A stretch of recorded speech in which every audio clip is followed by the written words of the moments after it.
Welcome to the Bougie Coop, the podcast for backyard chicken keepers with tight spaces, big dreams, and a flair for the fabulous. I'm your host, Lisa Ronsky, and every episode we'll talk about all the quirky adventures of raising backyard birds with a bougie twist. I'll just say it up front, I'm proudly one of those crazy chicken ladies. When I brought home my first chicks, I had no idea how much they changed my life.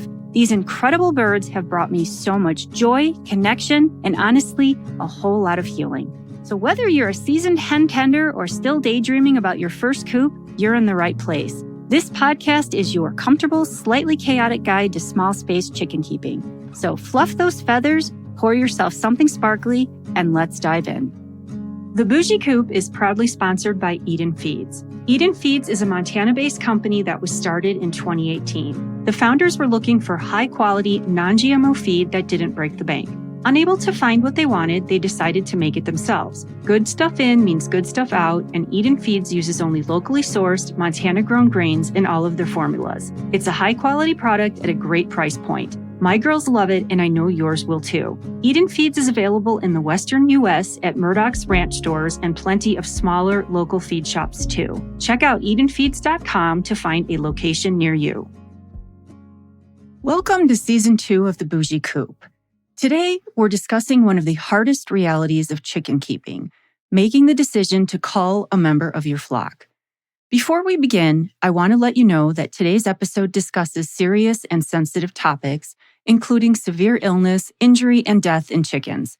While no graphic details are shared, this conversation may be emotionally difficult for some listeners, especially those who view their birds as pets or companions. Please take care of yourself and feel free to skip this episode or pause if you need to. Chicken ownership and animal ownership in general can be deeply rewarding. For those of us who raise chickens as pets, they offer companionship, emotional grounding, and a non-judgmental space to slow down and recharge. Time spent caring for chickens has been shown to improve emotional well-being, reduce anxiety, and provide a sense of calm in an otherwise chaotic world. But with that joy comes responsibility. When a chicken is seriously ill or badly injured, they need medical care, either from us as their keepers or from a veterinarian. Unfortunately, in many parts of the United States and the world, access to veterinary care for chickens is limited or non-existent. Even when a vet is available, treatment can be prohibitively expensive. This is an unfortunate reality of both human and animal health care, and as a veterinary technician, I see these situations every day. Sometimes the choice really does come down to food on the table for a family versus medical care. If you have access to a veterinarian that treats chickens and you can afford it, that is always the best option for a sick or injured bird. But when it isn't an option, you must be prepared to make difficult decisions. If you cannot bring yourself to do that, then you should not have animals in your care. I know that sounds harsh, but it's reality. Animals do not deserve prolonged suffering because their caretaker cannot act. As a vet tech, I have dedicated my life to being a voice for animals because they cannot advocate for themselves. There's often a disconnect in the chicken world between those who view chickens as livestock and those who view them as pets. This difference in perspective can cause conflict, but regardless of how you view your birds, illness and injury must always be handled humanely. Those who raise chickens as livestock often have a more practical approach and are generally more comfortable with culling. It is a normal part of livestock management, and while it is not easy, it is necessary. I have a great deal of respect for small-scale farms and homesteads that raise animals responsibly for food. It is not done lightly, and they provide for the rest of us working long and hard hours. They are very different than large commercial setups and should not be considered the same. They still care very much for their animals, even if they do have a more practical approach towards them. For those who view chickens as pets, the decision is often much harder. Many people are facing this situation for the first time, and emotionally it can feel overwhelming.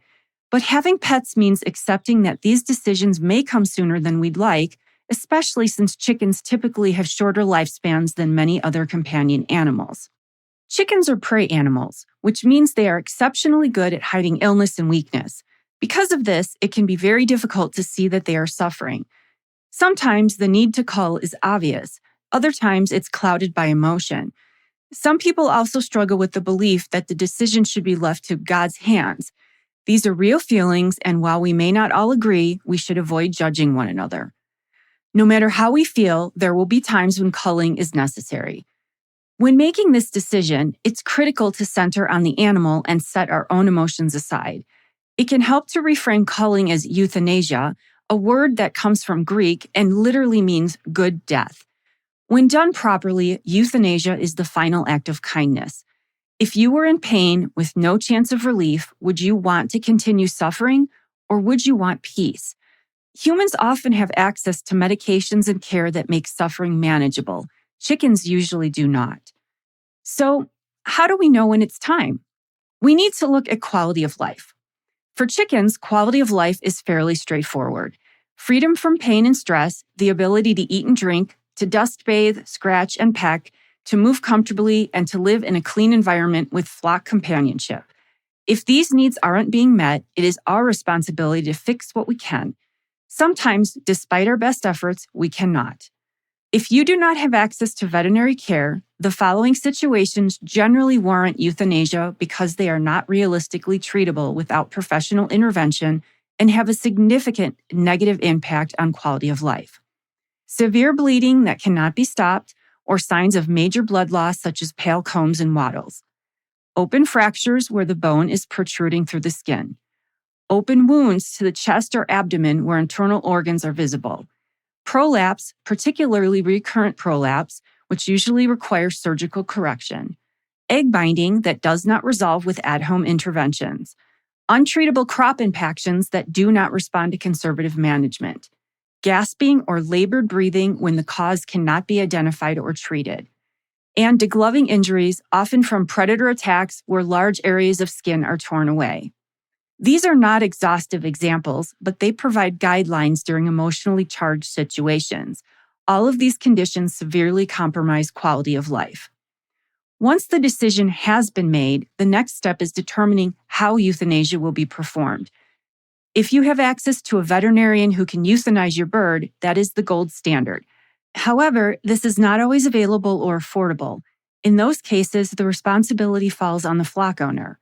When done correctly, cervical dislocation is widely accepted as the most humane method an owner can perform. It results in rapid loss of consciousness and is not painful for the bird. However, if done improperly, it can be traumatic for both the chicken and the keeper. For that reason, I will not describe the technique here. There are many excellent resources from reputable sources online, and I strongly encourage you to educate yourself thoroughly and practice mentally before attempting it. I will include links in the show notes. The goal is always a gentle, peaceful end. And despite preparation, things can and do go wrong. I've had 2 experiences where they did. The first was a rooster, and it was the first time I had ever attempted to cull a bird myself. I had watched a video demonstrating cervical dislocation using a piece of rebar to make the process easier. And it would have worked very well, but my mistake was that the rebar I used wasn't long enough to brace securely under my feet. When I attempted the dislocation, the bar slipped and the bird broke free. At that point, he was terrified. I was horrified, and I still had to finish what I started. It was not gentle, it was not peaceful. I cried, and to this day, I still feel awful about it. The second bad experience was with a pullet that clearly had something serious going on with her reproductive system.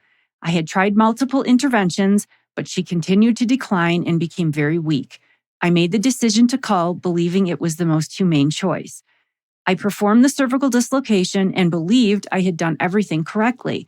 Often, when the procedure is successful, the bird will have a period of involuntary flapping called a clonic convulsion. This is normal and not painful, and the bird is not conscious during it. It is just the body's electrical system releasing its energy. In this case, that release did not happen.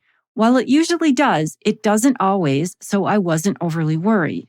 I checked for signs of death, wrapped her in a towel, and placed her in an empty outdoor bin, as I don't bury my birds and didn't have another option.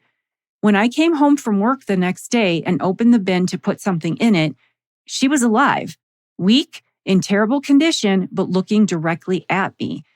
It felt surreal, like something out of Pet Sematary. I panicked and immediately thought that if she was still alive, then maybe she wanted to live and I needed to try to save her. I rushed her inside and placed her in a shallow bucket of hot water to clean and warm her while I prepared a hospital cage. When I came back a few minutes later, she had slipped forward and drowned. I cannot adequately describe how devastating that moment was, but it also told me something important. She was not neurologically aware. Had she been, she would have been able to lift her head from the water. The fact that she couldn't reinforced that the initial attempt had caused severe neurological damage, even though it had not resulted in immediate death. That experience stayed with me. It reinforced how critical proper technique, verification, and preparation are, and why, whenever possible, veterinarian euthanasia is always the better option. Again, I know that isn't always feasible, which is why education and readiness matter so much. I understand this is not an easy topic, but avoiding it does not spare animals from suffering. Avoiding it can prolong suffering and often does.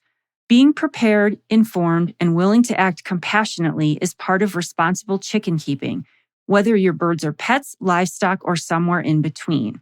I know many of you will feel that you do not have the experience or knowledge to know when it should happen, and that is one of the reasons I made this episode and all of the episodes I release.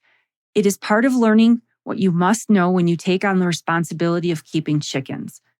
I hope that today's episode is helpful for you when it comes to making these types of decisions for your flock. Our chickens rely on us to give them their best lives, and you must always remember that not allowing them to suffer is humane, compassionate, and the final gift we can give them in return for everything they give to us. Thank you for listening. Please check the show notes for more information on this difficult topic, and as always, remember the golden rule of the bougie coop. Function comes first, but beauty should never be optional. Got questions? Hit me up at thebougiecoop@gmail.com. And don't forget to follow The Bougie Coop on Instagram and TikTok for more behind the scenes and chicken glam shots. Thanks for joining me, and until next time, stay bougie.